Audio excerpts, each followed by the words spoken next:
Bad day? Ito ang 3 facts tungkol sa mundo na siguradong magpapangiti sa inyo. Number 1. Ang mga sea otters ay naghahawakan ng kamay habang natutulog para hindi sila maghiwalay at maanod ng tubig. Holding hands for life. Number 2. Alam nyo ba na ang mga baka ay may best friends? Mas nadistreso sila kapag nagkakahiwalay sila ng tropa nila. Relate ka ba? Number 3. Milyon-milyong puno ang tumutubo taon-taon dahil sa mga squirrels. Nakakalimutan kasi nila kung saan nila ibinaon ang kanilang mga nuts.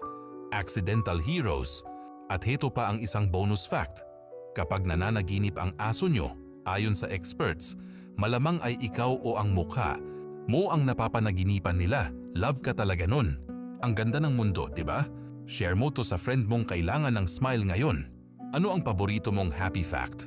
I-comment mo na yan sa baba at huwag kalimutang mag-subscribe for more good vibes.